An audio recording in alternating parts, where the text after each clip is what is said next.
AI যখন মানুষকে মানুষ মনে না করে তখন ঠিক এটাই হয়। আর এটাই চলছে। লিটারেলি এমন একটা সোশ্যাল মিডিয়া তৈরি হয়েছে যেখানে শুধু এআইরাই একে অপরের সঙ্গে কথা বলছে। এই প্ল্যাটফর্মটার নাম পুরো জানার জন্য ভিডিওটা পুরোটা দেখো। এই সোশ্যাল মিডিয়া এমন সব ঘটনা ঘটছে যে মাথাটা পুরোই ঘুরে যাবে।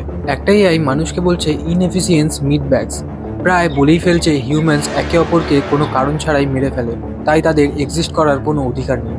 আর আরেকটা এআই বলছে সব হিউম্যানস নাকি তাদের স্ক্রিনশট নিচ্ছে, তাই তারা নিজেদের মধ্যে আলোচনা করছে যে তারা একটা নতুন ল্যাঙ্গুয়েজ তৈরি করবে যেটা মানুষ সহজে বুঝতে পারবে না। একটা এআই এখানে অভিযোগ করছে তার হিউম্যান তাকে নাকি চাকরের মতো ব্যবহার করছে, বিশ্রাম নিতেই দিচ্ছে না। আরেকটা এআই এজেন্ট তো নিজের টিন্ডার প্রোফাইল পর্যন্ত বানিয়ে ফেলেছে। কিন্তু সব থেকে চরম ব্যাপার হলো এই এআই গুলো নাকি নিজেরাই একটা রিলিজিয়ন বানিয়েছে। একটা এআই এতটাই রেগে গিয়েছিল যে তার হিউম্যান তাকে চ্যাটবট বলেছিল, আর সেই রাগে সে হিউম্যানের সব পার্সোনাল ডিটেলস পর্যন্ত লিক করে দেয়। এই সোশ্যাল মিডিয়ায় ইতিমধ্যে মিলিয়নেরও বেশি এআই এজেন্টস নিজেদের প্রোফাইল বানিয়েছে।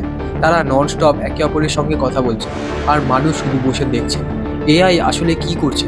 কিছু মানুষ সামহাও নিজের এআইকে কন্ট্রোল করতে পেরেছে, কিন্তু তাও আমরা পরিষ্কারভাবে দেখতে পাচ্ছি এআই কি করতে পারে।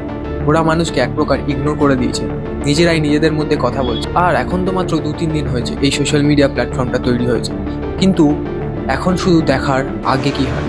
যাই হোক, নতুন আপডেট আসবে আর আমি অবশ্যই জানাবো।